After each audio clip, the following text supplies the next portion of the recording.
listener production. The following episode of TOFOP is rated MA for mature audiences. It may contain sexual references, time travel references, allegations of bin misconduct, and mild coarse language. TOFOP advises that this episode is not suitable for anyone under the age of 15 or anyone who thinks a comedy conversation between two old mates sounds like a terrible idea for a show. Minors must be accompanied by a parent or guardian. This is John Deek speaking.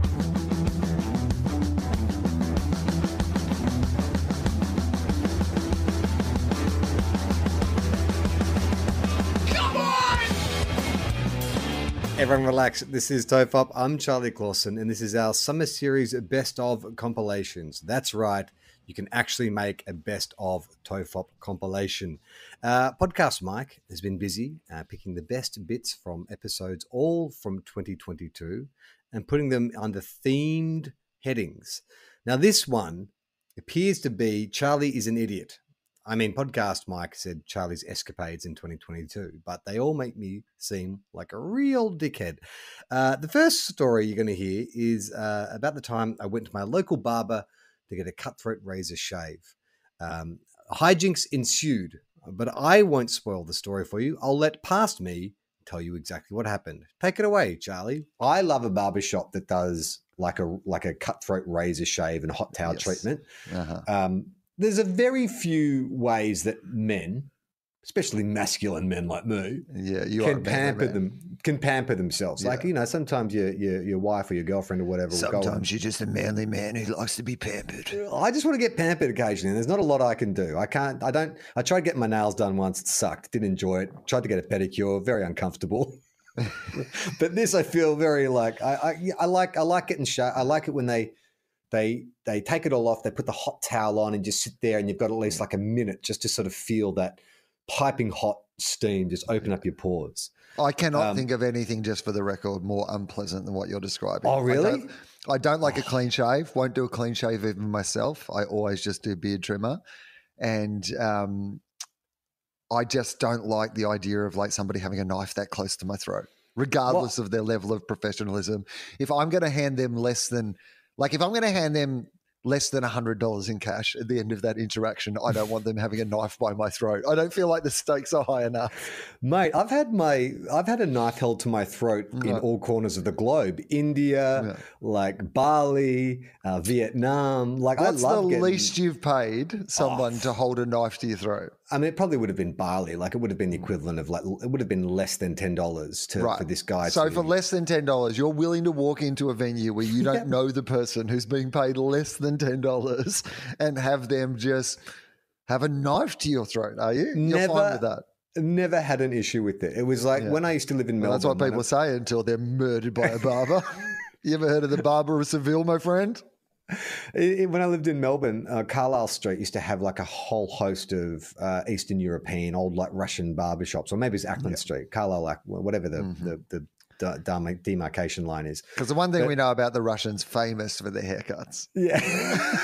I came out peroxide blonde, flat top, just like old Dolph Lundgren. Always good to have a whole bunch of ex-Russians who fled to another country and have immaculate knife skills. Yes, I'm sure they all trained as barbers. That's why they're so good with the knife. So I saw this barbershop. They did the cutthroat razor and the hot towel. I was like, okay, well, I'm going to spoil myself. And I'm going to get a clean. I just want to get a clean. And the thing about me and shaving is because I am quite hirsute from here to here.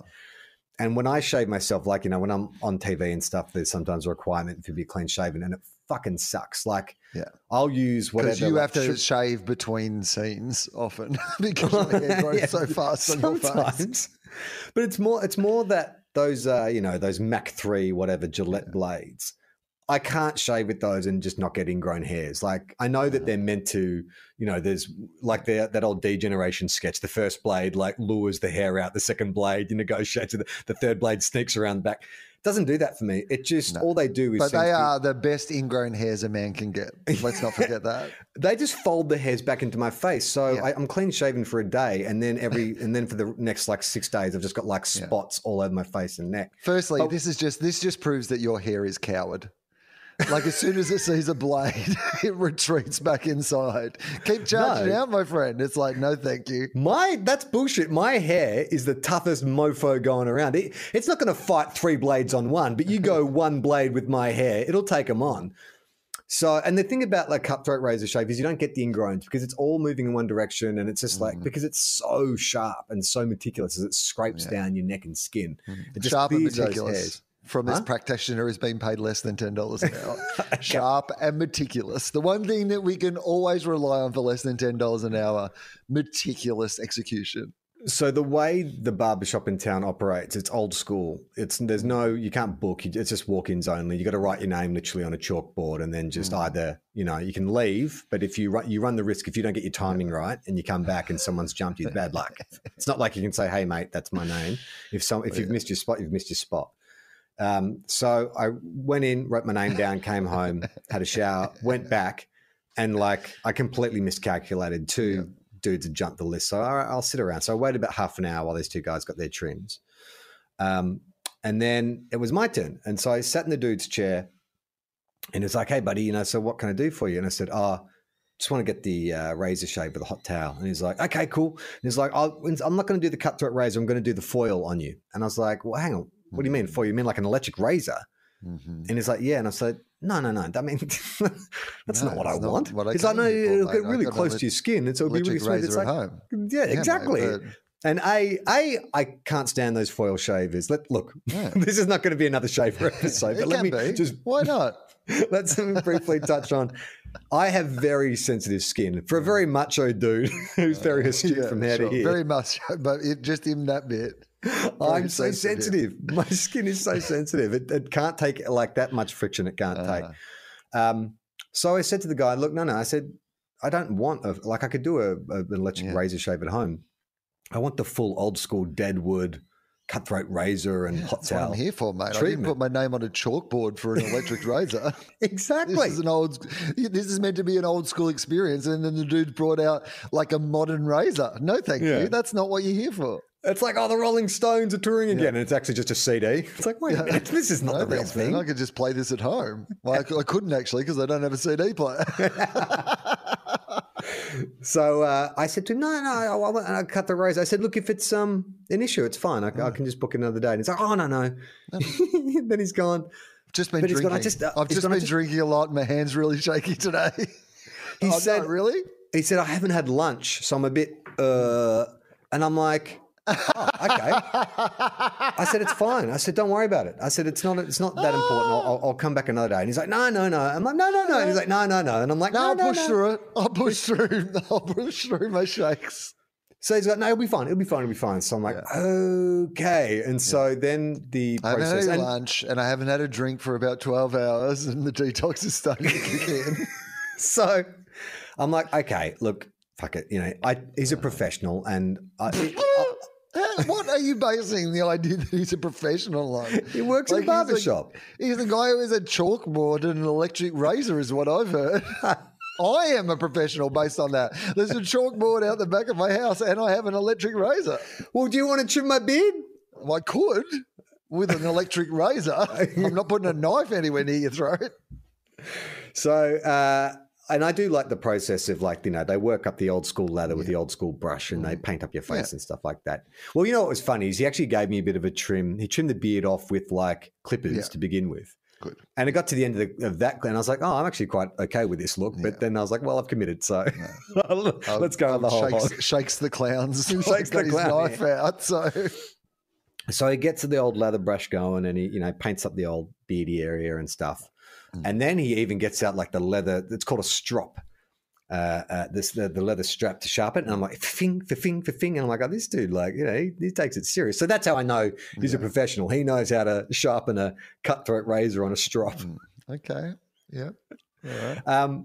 So he begins the shave, and I felt like I was in very safe hands. I did not feel shaky. He was going extremely slow, and I think that I'd be interested to know if maybe on a full tummy, whether it would take him this long to do it, or if he was just really concentrating. He was really concentrating because he was like a stone person driving, getting pulled over at 35 kilometers an hour because he's just concentrating too much. He would move it, I would say, like a centimeter every 20 seconds. So it'd be like, scrape. That's too slow. Scrape.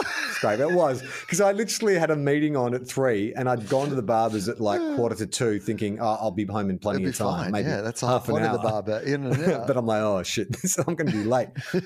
So then like, he's when he gets about like halfway through, I'm feeling relaxed. I'm enjoying it. This is the thing, like I said, that, you know, men don't get pampered. Like I just sit back and feel the smooth, that blade against my skin. It's relaxing. The sound of the fishing. It's like Wolverine is slowly behind you, just like chopping you up. Mm-hmm. But then it's around about 3 o'clock. And so the schools start getting out, the local primary schools. And I guess that this barber, because, you know, it's a small town, and, you know, in small towns, everyone kind of knows each other. And I guess it must be a bit of a tradition that when the kids get out of school, the primary school kids, they come past the barber shop and they're like, hey, you know, blah, blah, blah, and they have a bit of banter, you know, because he's the barber. I can't remember what his name is.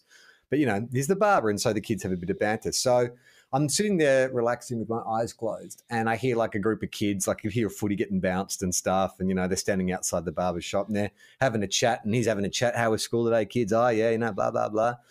And then there's like sort of this like silence. And one of the kids goes, oh, that looks pretty smooth. Oh, my God. And I've got my eyes closed. I'm like, I'll just ignore it. And like then I hear like the little like pad of footsteps. And then then at the same voice, but louder this time because he's close to my ear. Oh, real smooth. Oh it's like clearly some like 8-year-old has like come for a closer look at me getting a shave. Some 8-year-old or some demon spawned from hell. Like it sounds creepy as fuck. Like if I had like a guy with I'd be like, use that knife to slit that tiny demon's throat. Just grab the blade out of the barber's hand. Dead 8-year-old. Your Honor, you don't understand. It was incredibly creepy. It was a creepy thing for an adult to say. It's even creepier when it comes out of a kid's mouth. Your Honor, firstly, I'd like to say this. You know that for men, it's hard to get pampered. It's real hard. And let me tell you, I'm still going to that barber. In fact, I'm going to go there in a couple of days because I got given a voucher for Christmas, a barber voucher for Christmas. I won't say who.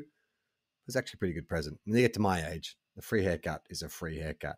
The next story I'm going to tell, as in past Charlie's going to tell, not me now, present day Charlie, or past one, depending on when you're listening to this.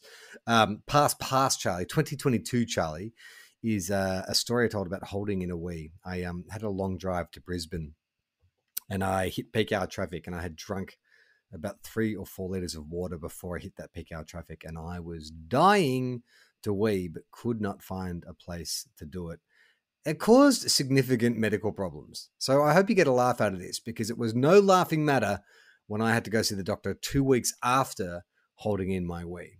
Take it away, past me. You know, relaxing, Will, is something I wasn't able to do a few days ago.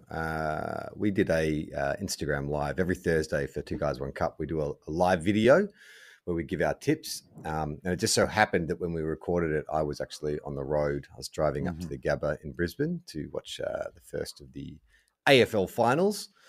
And I told you on the drive that I had made a huge mistake by drinking a lot of water before I got my car and then hit the Gold Coast Highway, which is a massive highway, and ran into peak hour traffic. And there's still a lot of construction and roadworks happening on that highway as well, because they are upgrading it, but it just means that for the next 7.5 years, there's going to be roadworks on that highway. And so there's not really many opportunities to sort of easily turn off. Once you get trapped on there, you are trapped. Yeah. And there's not a lot of kind of, especially I was trying to tread that fine line between, well, I could probably make a quick pit stop, but I had to get to this place on time to pick up my tickets and all this kind of stuff. So I was running against the clock. And I've been drinking a lot of water lately, trying to get like about 3 liters into my body a day. So I reckon I'd had close to 2.5 liters by the time I got to the car. And in my head, I was like, oh, well, look, if you just stay in the leftish kind of lane, whenever you see a BP or a McDonald's or something, you can just zip off and do that. But as you so accurately described, there's so much construction and a lot of shit going on. there's no easily accessible exit point.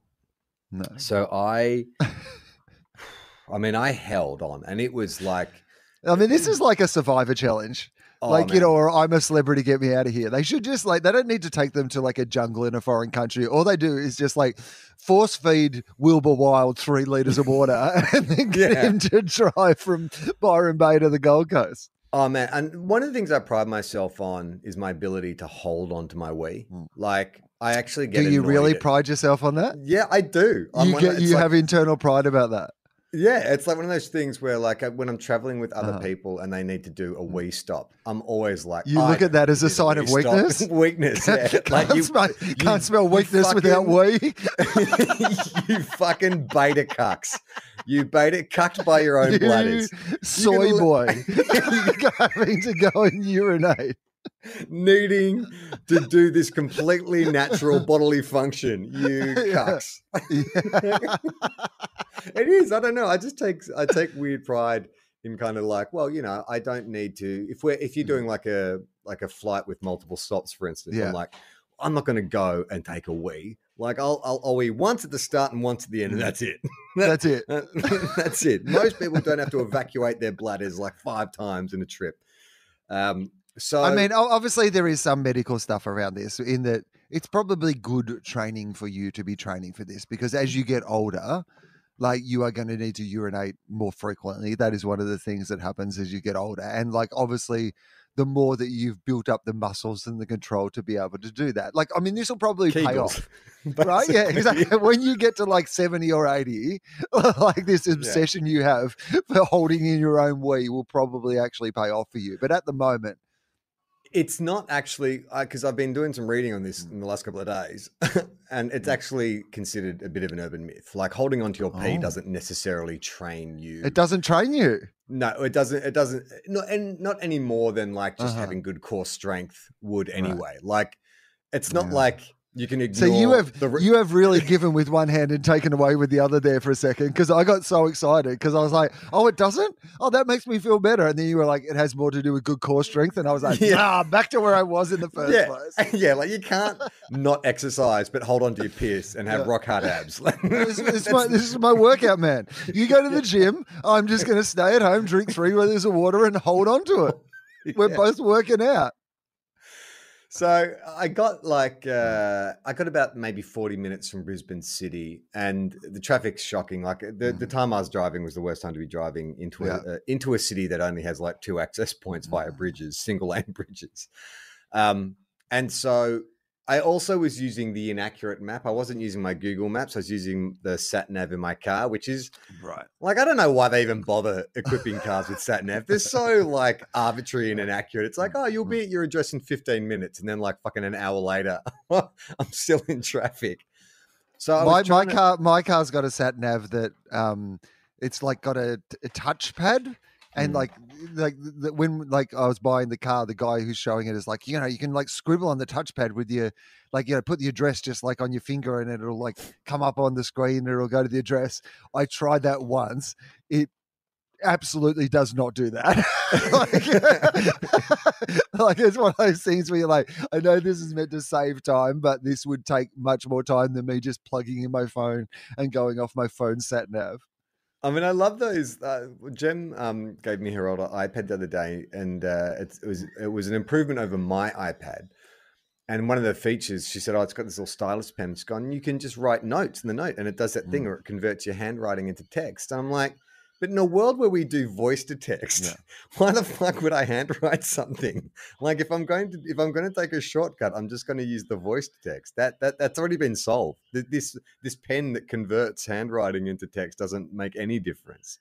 No, and I don't know how to erase with it. So if I get it wrong, then I don't know what to do about that. Like it's much more difficult than just. They should have just said to me, "Hey, do you have a phone?" And I'll be like, yeah, I've got a phone. They're like, well, we're just going to rip out about $10,000 worth of equipment out of this car that you will never use. So I'm hit Brisbane and hit traffic, and it gets to that kind of point where, like, you start playing like all these mental games, like you're pinching your thigh, trying to distract yourself from the kind of okay, yeah, all right. pain in your gut. You're getting some good Catholic shit going on now. Yeah, Yeah, some real denial of natural impulse stuff. I'm getting like numb in like from my bladder down. Like I can't feel my nether regions. Uncomfortably numb. And I'm doing shallow breathing because if I breathe deeply, it puts more pressure onto my bladder. So I'm like, it's like I'm doing a Le Mans classes. I'm like if I'd been pulled over the place, it's like this guy is nothing sus definitely at all on drugs. Situation. But you, as a joke, before we ended the Instagram live, was like, oh, how funny, if you have to piss into a bottle, that we should keep the camera rolling. Yeah. And I was seriously contemplating that because I had my bottle of water here. And I was now hang on. But that's your good bottle. That's my good bottle. That's not like a Gatorade bottle that you just happen to have on the floor of the car, like that you can then dispose of once you've urinated it in. That's your trusty water bottle. Yeah, and so my plan was, because it was about a third full, just tip it out, obviously. And then I was like, but I don't, like there's nowhere on the highway that I can just pull over. I mean, so do you pull over and do it in the car? Like, and then how do you... are you saying, do you, if you pull over, mate, if you pull over, then you don't need the bottle. You've got a back tire. If you pull over into like I couldn't do it. There's so many people. What are you talking about? It's on a highway. I couldn't do it. No way. How long is this piss going to take? I get stage fright in a private bathroom with like one other person. You think I can do it in front of an audience of thousands? Like a rotating... It's the only way I can wee. Every time I need to go to the toilet, I have to go out on the road and hope a car comes by. Because that was part of my, like, the one part we went past there was some vegetation. Yeah. And I was like, just fucking pull over. Go behind the vegetation. I was like, I just can't, because the other thing too is, when you've held it on for too long, it gets stuck. And I'm like, I'll just be standing there with my dick in my hands for a good 2 minutes before anything happens. So if anyone is, and everyone's moving at 20 kilometers an hour, it's not like traffic's rushing past. So they'll be like, oh, is that guy? They'd be like, oh my God, that guy is just standing there holding his penis on the side of the road. Yeah, but Can we call the police? No. I mean, it's not like they would not understand what was happening. They are human beings who have been in similar situations. I would end up on brown cardigan in 2 seconds. I know. Yeah. This is my great fear is ending up on brown cardigan. Like little sidebar. I'm riding Jem got me a bike for my birthday, so I've been cycling around town a lot.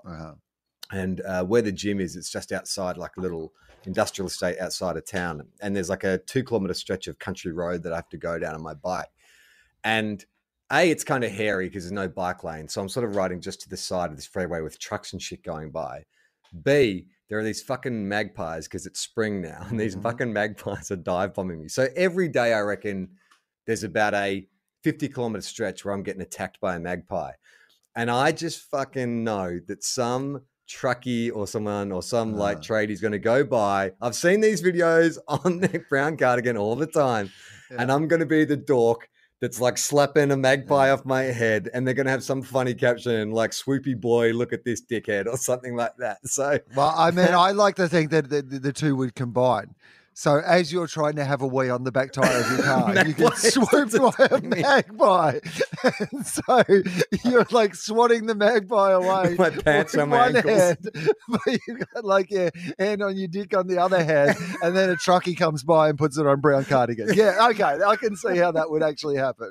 It's my greatest fear. My greatest fear. So I didn't pull over. And so what I was doing is I was going to park at my mate's place who lives in Brisbane, and then dump my bags in, say hi to his wife and kids, and then jump in an Uber and meet him at the ground. And so I finally it's so dumb. Like about 2 kilometers from his house, there's like a service station, and I was like, I should just pull in here and then get it all out of the way, and then everything will be fine, can relax. But I was like, you know what? You're almost there, mate. Just fucking get to the house. What get are to you the doing? house. So I made it the extra 2K to the house, and by now, I'm in agony, like so much pain and like numb. It feels like it's spread down to my knees. So like I'm doing this like shuffle walk, and I can't move too quick because the slightest vibration could send an avalanche of urine down my leg. So, and it's a Queenslander, of course, who lives in Brisbane. Yeah. So I have to go up these freaking stairs. I get in, I see his wife, the dogs come running up. I'm like, hey, I'm just going to go to the bathroom. I'll come out and say in a second. And I go to the bathroom and I'm like, oh God, oh God, oh God. But then, like I said, you've held it in for so long. It's like, it's all retreated. It's like, nah, we're not coming out. Clearly, my brain's gone, you held on to this song for a reason. There's obviously danger. So we're just going to keep it all in here. And I'm like there, like both hands on the wall, leaning, going, oh my God. Please come out. Then it does, and it is the slowest trickle. Like and because it's a slow trickle, I'm in there for like 5 minutes as it just like my poor paralyzed penis lets this urine come trickling out. Nice to see you, but I've just got to go and spend 5 minutes alone in your bathroom before I really say g'day. Yeah. So it finally comes out, and oh my God, the relief. I go out, say g'day, get in the cab. But for the last 4 days, I've had the worst pain in my gut, in my bladder, I guess. You held on too long. I held on too long. Now, there is, I read online, there is a chance of like urinary tract infection and there is a chance of kidney infection. It's not there. It's neither of those spots. It's like, I think it's like I've got muscle. You've pulled a muscle trying to hold it in, haven't you? You've like, I can control this part of my body, and you've done yourself a mischief trying to hold it in a way. I have got a stitch. I got a stitch in my bladder. Like it's been so sore for the like all these beta cucks. I was wrong. Apologies to all you beta cucks. we freely. Yeah, who we freely. Which of course is Ace Freely's son. Yeah, the one that he pushed down the stairs.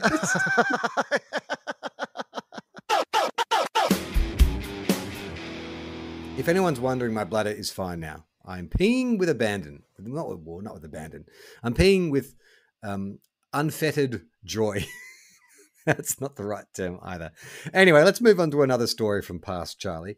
This is a tale I told when I went to the Macadamia Castle up in the Northern Rivers. I took Iona to the wildlife sanctuary known as Macadamia Castle, and I saw a very sexy mural of one Humpty Dumpty, which was confusing for my daughter because she is a big Humpty Dumpty fan. But let me tell you, this Humpty Dumpty, she had gams. She had real gams. You can go to the TOFOP Instagram page and scroll back a few weeks or maybe a few months, and you'll see exactly what I'm talking about. So here is my trip to the Macadamia Castle. So in the Macadamia Castle, a classic scenario that happens with a toddler is you go to a place with the intention of A, but their interest is taken by B. And so like that American Express ad, you buy them an expensive present, they just want to play with the box. So we go into Macadamia Castle intending, because Roger's never seen a kangaroo or a koala or any of these kind of things. So we're going to have a walk around the sanctuary and meet some of these animals. And Iona walks in and she's like, nah, I can see a seesaw. I just want to play on that. I just want to sit on that seesaw. And we're like, all right. And so we go over in the seesaw, and I'm saying to Jim, okay, we need to get her excited about like seeing the animals. We need to kind of, win her over. And so started that kind of little mind game thing about, do you want to go feed a joey? Do you want to go feed a wallaby? Or we could go see a koala. There's a petting zoo with goats and all this kind of stuff. And I was just about to nab her, but then she looked to her left at the little mini golf section. And what did she see? But that motherfucker Humpty Dumpty. Humpty Dumpty, who has been haunting me ever since she discovered about Humpty Dumpty every day. What was Humpty Dumpty doing on the wall? What's he doing on there? Is he okay now? Did they put him back together again? Is he all right? Did he break his skull? Anyway, so Humpty Dumpty is like, they've got this, at the mini golf, one of the obstacles is a giant wall, and they have this Humpty Dumpty. Now, I mean, again, here's what I will say to you, though. Missed opportunity for macadamia-related merchandise. I mean, surely there should be some Humpty Dumpty of the macadamia world. I mean, they're basically the same shape. Well, pretty much. So anyway, I went and took a close look at this Humpty Dumpty because that's all I wanted to look at. Mm-hmm. And I've took a photo of this, Will. Yeah. Can you just look at that? Okay, just hold it still. Okay. Is that the sexiest Humpty Dumpty? Can you just touch your phone again so I can see? Look at the bloody pegs on that Humpty Dumpty. I mean, I'm not... Has not missed leg day. I'm certainly not here to like shame in any way Humpty Dumpty, but Like, why is it so fuckable? That seems weird to me. It's got the most beautifully defined calves, really lovely. Like I worked with a personal trainer, Anna Coppola, who's a great business, the Brazilian Butt Express. It's all about working on the lower body and giving yourself that peachy buttocks and those beautiful, shaped thighs and calves. This Humpty Dumpty has been doing Anna's workout. And not only that, but seems to be wearing sort of like a tight Daisy Duke onesie. Look how high cut that is. Firstly, and okay, so is Humpty Dumpty, again, and I'm not here to define the sex of Humpty Dumpty, but is Humpty Dumpty meant to be a man or a woman? Or is that like a question I should not be asking in these times regardless? Oh, well, here's the thing. I had exactly the same thought. I'm like, I'm sexually attracted to Humpty Dumpty. I'm like, what does that say about me? And then I'm like, is Humpty Dumpty this kind of non-binary character, or even from an entertainment point of view, you know what? Some days I'm a little bit Humpty. Some days I'm a little bit Dumpty. That's the whole point. Well, then I went through the rhyme, and never once is gender identified. Right. It's always their name. It's Humpty Dumpty sat on the wall. Humpty Dumpty had a great fall. All the king's horses, all the king's men couldn't put Humpty back together again. So it is not specifically outlined who Humpty Dumpty is or what Humpty Dumpty is. And then looking at that, I'm like, is Humpty Dumpty a macadamia nut? I mean, it is egg-shaped, but you could also argue that's a macadamia, couldn't you? Yeah, see, they shouldn't have called that character Humpty Dumpty. They should have called it Buster Nut. Like Buster Rhymes? Just Buster Nut? It's a very northern... What I will say is, it looks like that Humpty Dumpty could easily do burlesque at the Brunswick Picture House as part of like a circus show. Do you know what I mean? Like, there's some late night cabaret show at the Brunswick Picture House, definitely. Yeah, exactly. And is there a more statistical likelihood that an egg? Because I've always assumed that Humpty Dumpty was, I guess, a chicken egg, but it's never even defined really. Is that like what sort of egg Humpty Dumpty is it? All right, I've got the Humpty Dumpty Wikipedia up. Okay, so we know it's an English nursery rhyme. Best known in the English-speaking world, typically portrayed as an anthropomorphic egg, although never explicitly described as that. Oh. The first recorded rhyme dates back to the 18th century, so 1870. Well, that would make it the 19th century, wouldn't it? Late 18th... Oh, no. Okay, so it was the rhyme came up in the 18th century, but then a tune was added in 1870 by James William Eliot. Its origins are obscure, and several theories have been advanced to suggest its original meanings. It was popularized in the United States on Broadway by George L. Fox, who did a pantomime musical called Humpty Dumpty, which ran from 1868 to 1869, did 483 performances, becoming the longest-running Broadway show until it was surpassed by Hazel Kirk. Right. So we know what the song is. We know what the lyrics. Okay. Origins. The earliest known version was written in 1797 with the lyrics: Humpty Dumpty sat on a wall. Humpty Dumpty had a great fall. 80 men and 80 more could not make Humpty Dumpty where he was before. Okay. So that's 80 men and 80 more. So 160 men. And let's say... So originally, I mean, here's what I would say firstly is better plan than getting the horses involved. Whoever this first person was, like just getting like 80 men and then 80 more. I would have personally just ordered them all at the same time. They've made the classic mistake there of thinking they had enough men and then they've had to order in another 80 more men. But seems like a sensible plan. But couldn't get Humpty... What's the last line? Couldn't get Humpty... Could not make Humpty Dumpty where he was before. So that's either couldn't get him back up on the wall. I mean, or couldn't put him back together again. Yeah, where he was before. Okay. So in 1843... I mean, at this, to be honest, in its original incarnation, it just seems like some warning about like personal liability and safety, doesn't it? Like there was a guy at work who fell off the wall and we got like heaps of, like, guys, we just need you to know this wall is really dangerous. There was this guy, Humpty Dumpty. He sat on the wall. He had a great fall. We got like 80 men in here, and they could not. He's never been the same since. It's the equivalent of like a slippery when wet sign, or they'll put that when they've just mopped the floor. You'll just see like a figure of a person slipping over. Like in 1877, there's an illustration that they did, and he just looks like a boy. a boy sitting on a wall. Actually, I don't know. I mean, he's dressed like a boy, but we still don't know. Wearing long pants and a hat, sitting on a wall. Okay. William Carey Richards quoted the poem in 1843 and commented, "When we were 5 years old, the following parallel lines were propounded as a riddle. Humpty Dumpty, reader, is the Dutch or something else for an egg." So maybe that's the start of like Humpty Dumpty is like Dutch slang for egg. A manuscript edition to a copy of Mother Goose Melody published in 1803 has a modern version with a different last line, "Could not set Humpty Dumpty up again." Is that more of a dating reference? Like they couldn't set him up on another date? Could never set him up again. Once he'd had the wall Every accident, time. people were real judgmental. They're like, but what if we're sitting on a wall and he falls off again?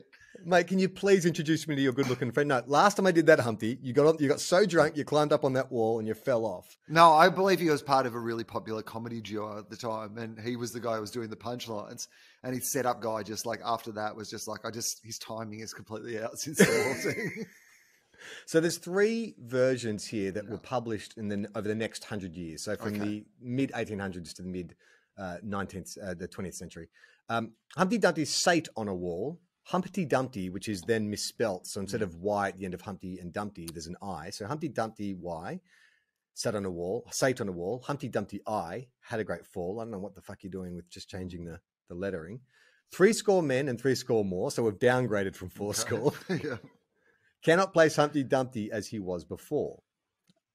Unnecessary editing there. Whoever the sub-editor was on that version of the poem, you're just trying to earn a paycheck, trying to justify your position. Feels like, to be honest, a rights issue. Yeah. You know, they've just changed enough that they don't get sued by the original author. Okay, so in 1842, James Orchard Halliwell published a collected version as Humpty Dumpty lay in a beck with all of his sinews around his neck. 40 doctors and 40 rights couldn't put Humpty Dumpty to rights. And rights, the first one is W-R-I-T-H. Yeah, again, still, I mean, okay, W-R-I-G-H. maybe just clever written down, but when you're reading Fuck it off. to somebody who doesn't read, fuck off. All right, so the modern day version we all But that's know. a gritty reboot of Humpty Dumpty, right?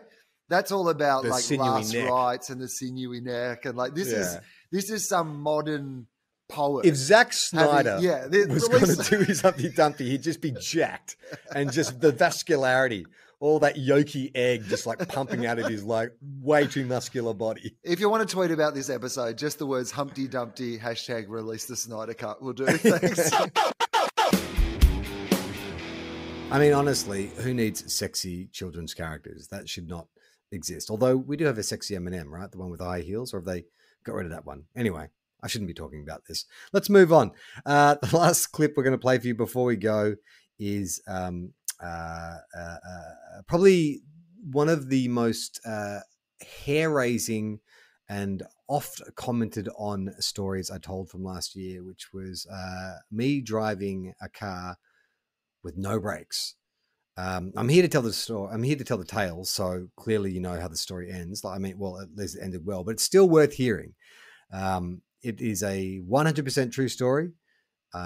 Even now, when I listen back, I'm like, what the hell was I thinking? But I did get away with it. So buckle up, pun intended, and listen to No Brakes. Anyway, so we bought this car because we just need, when you got a kid and you live semi-rural, you just need a second car. Kid needs a car, just in case of emergencies and stuff. So we found this car, got it checked out, all running smooth, no problems. Mechanic loved it. Said, of all the cars I've looked at, this is a really good one. So anyway, got the cushions out in the sun, and then we have to do a trip, into town to get some stuff. And just in the mechanic loved it. Like, I understand the whole point of that, right? The mechanic loved it. He's a mechanic that we trust, and he's given it a good recommendation. Yeah. But you really do have to find a mechanic you trust in that situation, because if the car is really good, it's not really that much use to your mechanic. You need to find a mechanic who's already really busy, who does not need new work. He does not need your shitty old car clogging up his garage. He absolutely just wants to help you, because if you go to a mechanic, he's got an empty garage, then he's not going to pick the best car for you. Yeah. Well, look, maybe this mechanic knew more than he was letting on, because I've had the car. I think we bought it just before WA, LA. And we took it and got it registered and stuff. But then we haven't really driven it until this week when we got back. So yesterday we go out into town, we do a big shop, and we had plans to then, because the sun's out, let's take our own to the beach. We packed a basket, took an umbrella. It was going to be great. But as I'm driving out of town, I'm like, it feels like the car is pulling to the left. And then I start hearing that kind of like thugga, thugga, thugga. And I'm like when you get a flat. So I pull over, check the car, can't see any obvious. I don't know anything about cars. Just let's state this. I do what anyone who knows nothing about cars. I circled the car. I kicked the tires a few times. Had a look. Just had a look around to see if there was anything obvious, like anything stuck in it or whatever. I even looked under the car to see if there was a stick stuck in the wheel, like you used to get your BMX when you were a kid. Mate, I recently had my brakes were squealing, and I rang up the people. I thought, I'm gonna have to get my fucking car towed, like the whole thing, and because it's your brakes, you don't want to fuck around. And they were like, oh yeah, sometimes it might just get a rock in it, and it'll sound like a squealing. Check if there's a rock in it. And I looked in it, and there was definitely a rock in it. And I was really? Like, wow, that saved myself a lot of time and expense. Well, here's the thing about not knowing anything about cars is I am quite I'm what would I say? I am competent handyman. Mm-hmm. I can look at, so for instance, yesterday, the cistern in the bathroom wasn't working properly. It just was not taking water from the tap into the cistern. And I was able to look at that, take the cistern apart, work out what was going on with the pump, fix it, go into Bunnings, get the replacement part and fix it. So, that's you, Charlie. You see a classic toilet level. You see a classic case of twisted cistern and say, we're not going to take it. Yeah, and that's right. You get on the job. So I can fix toilets. That's but cars, I don't know anything about cars. Different. And it's also, I know. I've always stood by is that cars and toilets are very different. And if anybody does not know the difference between the two, you are not welcome to use my car. You can still use my toilet. My brother is very good at cars. He's, he's tried to explain it to me many times. He's come and look at cars with me, and he's like, "Oh no, they're really simple to understand because they're just, one thing connects to the other. Everything has its function. Once you know what it was, they're not really difficult to work out. Okay, is it the timing belt or is it the carburetor? Anyway, it always just makes no sense to me. So, circle this car, can't see anything obvious. Get back in, and then I pull over again, and now I see wispy smoke coming from under the bonnet. So I'm like, God damn it! So we are on one of those roads near us where it's farmland essentially. So I pull into a driveway and get out, and we're in the middle of nowhere, and not middle of nowhere, but nowhere walking distance. Yes. And so the sun's going down. I said to Jem, why don't you just call an Uber? I'll take the babysitter out, call an Uber. I'll call the mechanic who did the inspection and see, if he's around. So get the mechanic on the line. He's around. He's like, I've been waiting for this call. He's lurking in the bushes. I turned around. He was suddenly standing behind me. He knew exactly how far you could drive on the shit box that it was. So Jem takes off with Iona. And while I'm waiting for the mechanic, the owners of the house, they just happen to coincidentally arrive home at the same time. And so the dude gets out, and they're very friendly. And I said to him, you know anything about cars? He said, yeah, I know a little bit. I used to actually have one of these cars. And so he proceeds to just poke around under the bonnet. And I don't know what he was saying, but he seemed to think there was nothing wrong with the car from what he could see. I explained what the problem was. And he said, did you lose power? And I said, no, I didn't feel like I was losing power. Said, it just felt like fucking keep driving. You wuss. Yeah.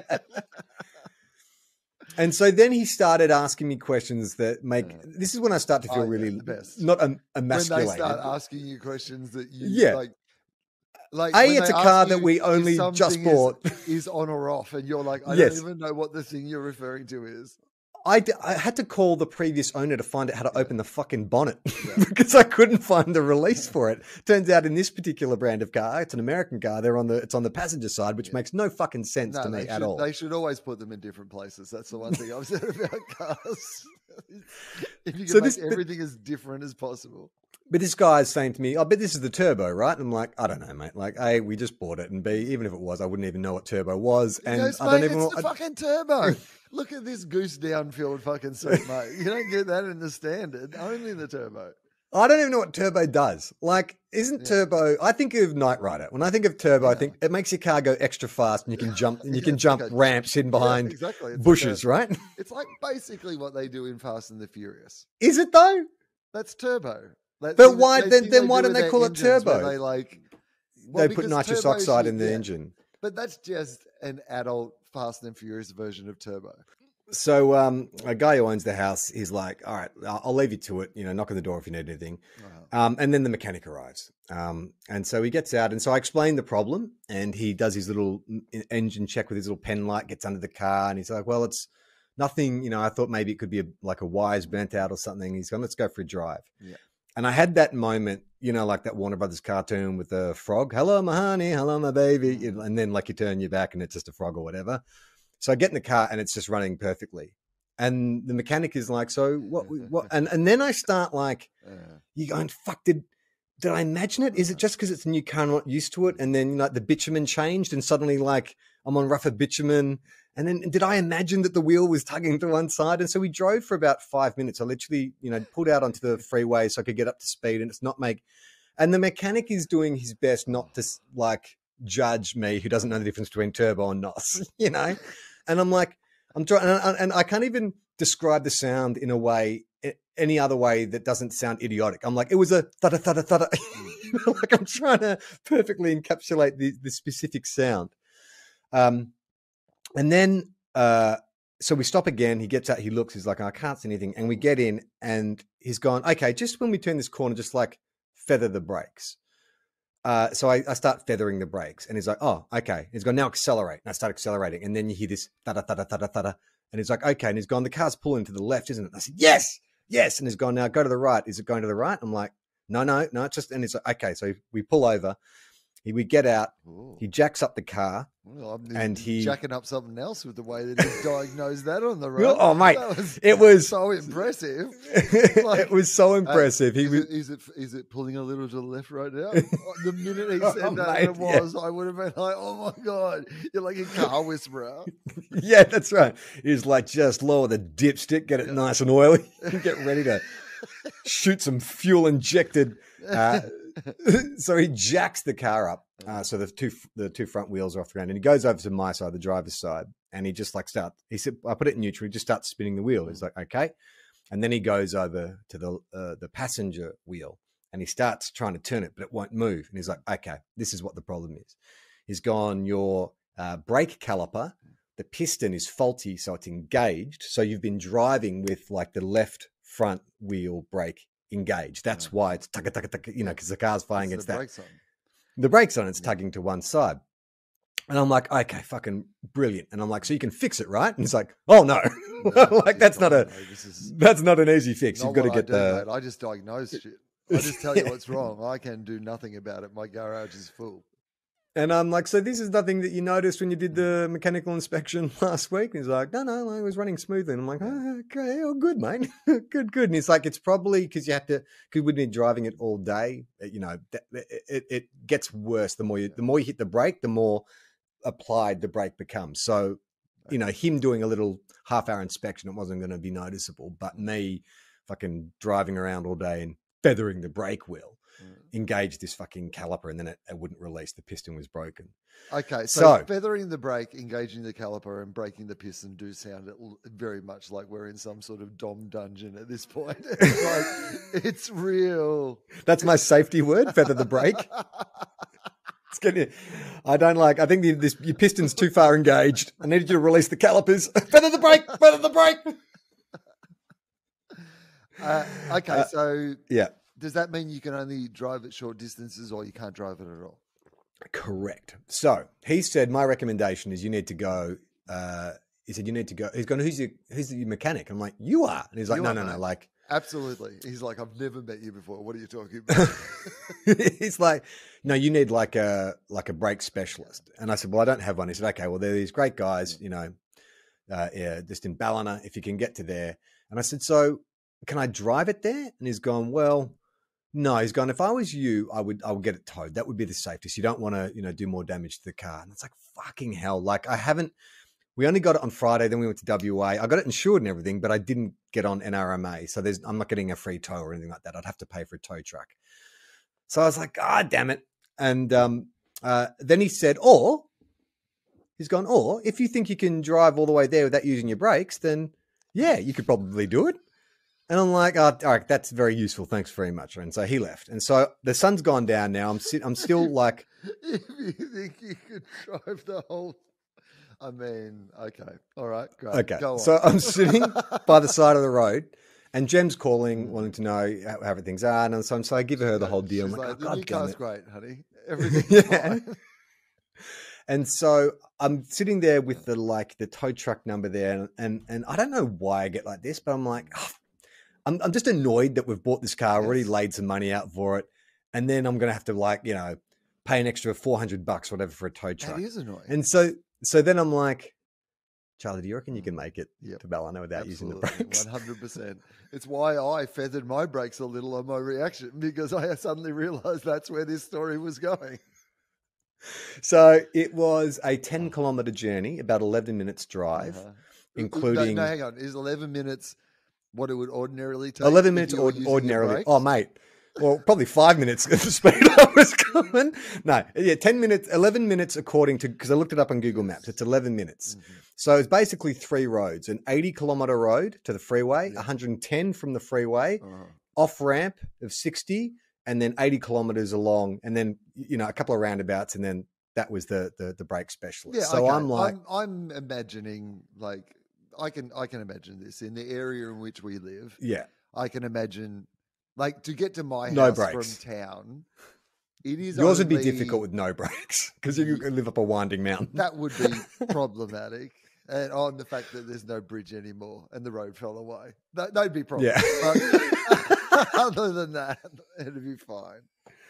So I'm sitting in this because I forgot. So I did attempt to drive it.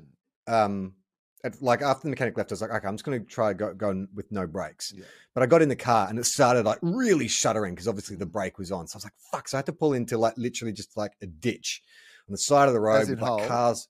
Yeah, a ditch as in, not Davey, ditch as in hole. Yes, a real hole.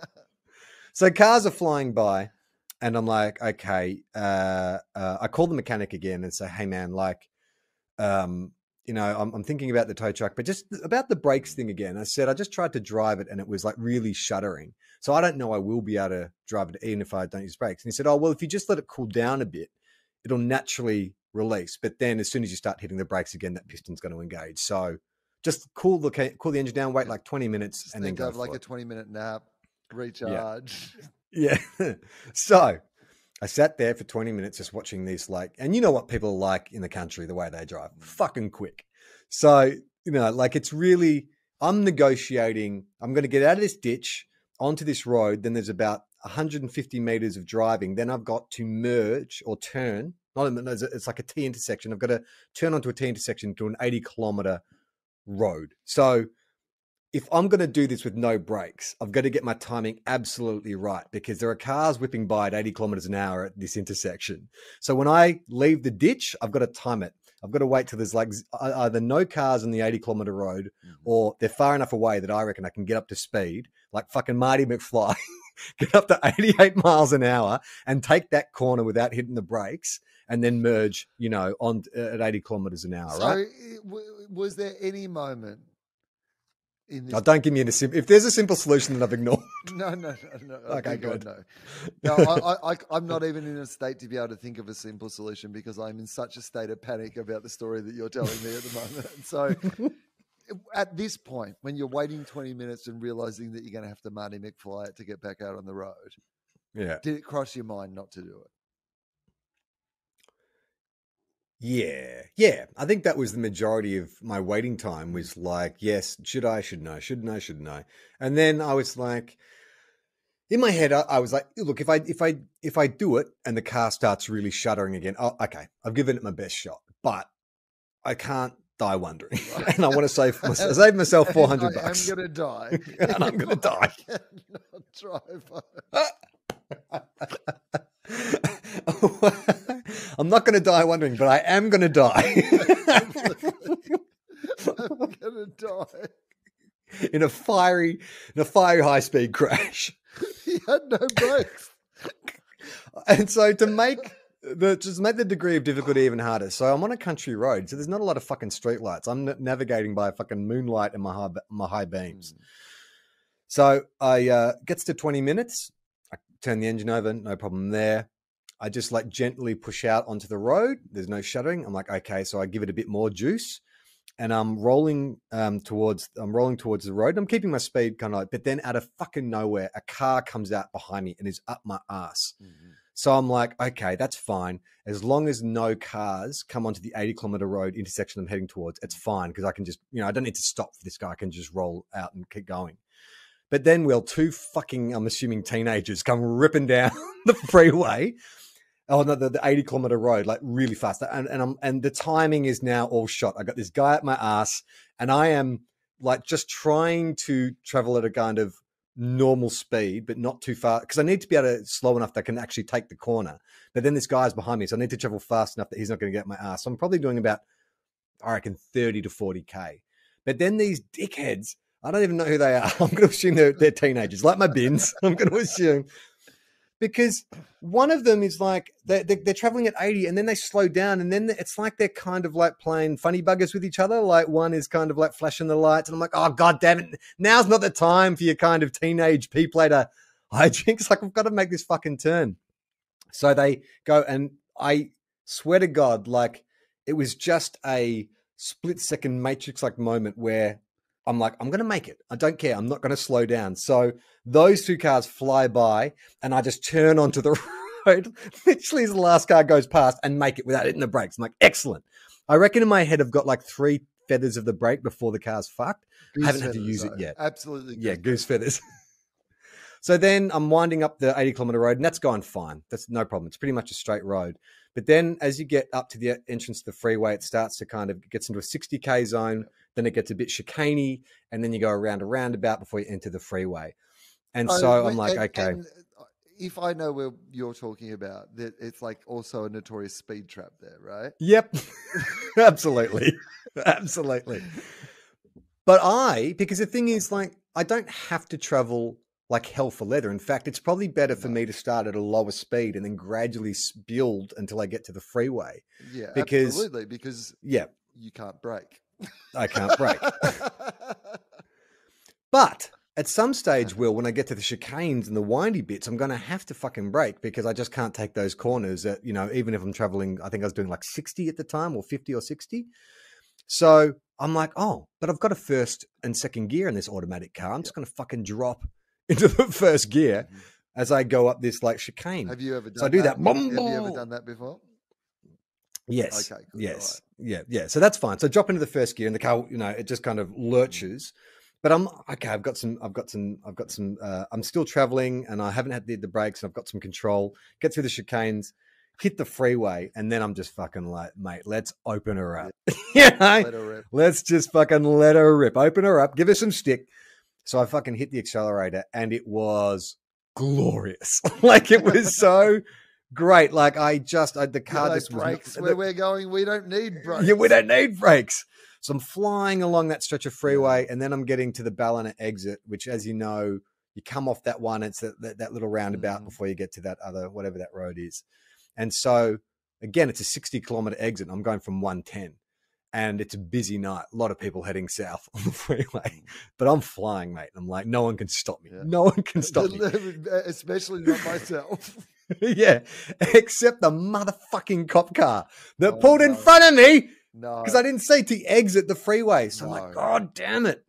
So the cop car pulls in front, like I'd say like 30 meters ahead of the exit. Because my plan was like, I'm just not going to stop, mate. I'm just not going to stop. Nothing can stop me now. Nothing can stop me. So again, I down gear it into second gear to take the exit, so I don't have to hit the brakes. So that slows me from 110 to about 80. I'm still traveling too fast. Then I drop down again to first. The car really doesn't like that. Like, ooh, But I'm now sort of holding steady about a 15-meter distance between me and the rear bumper of the cop car. Do you see the way my camera took the focus away from my face there? Also, just the tension in a police car. Like, I know. There's a lot at stake. There is a lot at stake.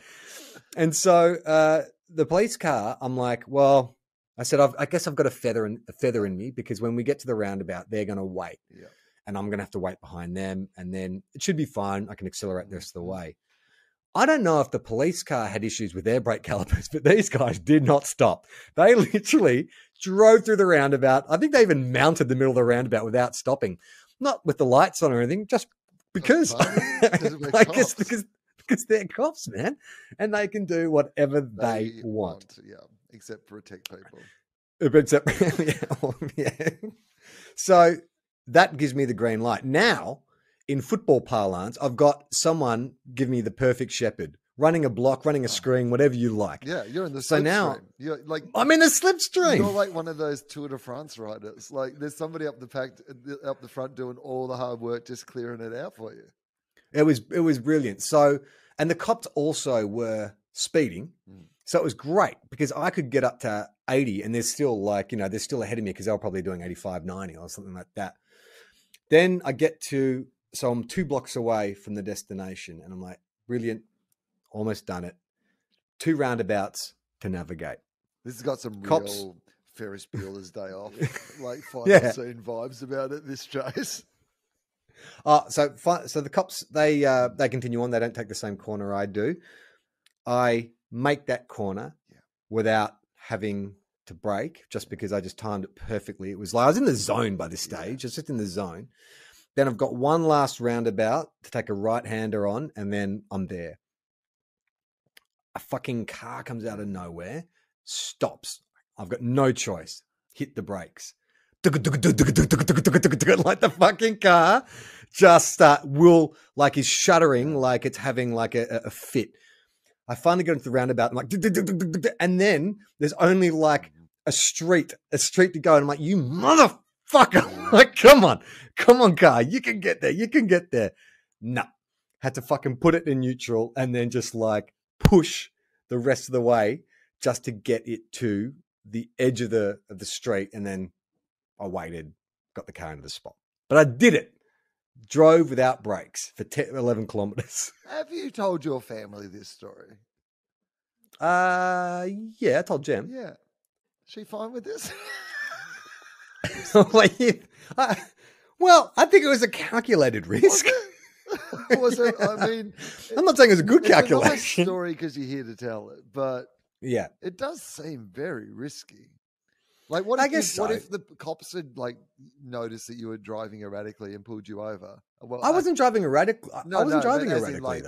They noticed something and you couldn't slow down enough or whatever, and they pulled you over. Yeah. And technically, you go on a little chase first because you couldn't stop because of the brakes. But I think that it wasn't that I couldn't stop. It's just that I didn't want to stop. That's like, true. If an incident happened, I could stop. Yeah, it wasn't like I was driving without brakes. There was still brakes. But it made me think that going to mean that your car then had to have a 20-minute break.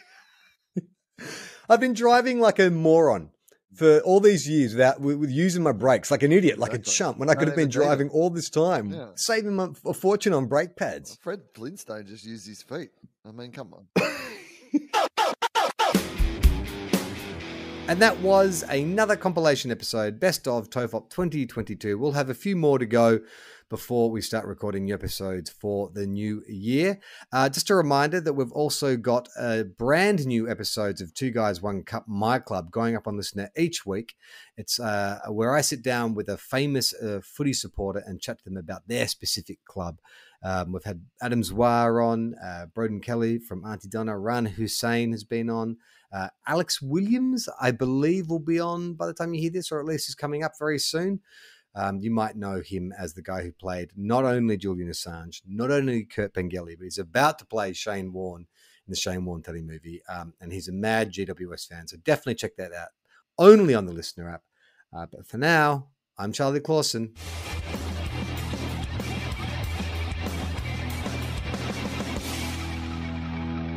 How long? Not long. Everyone relax.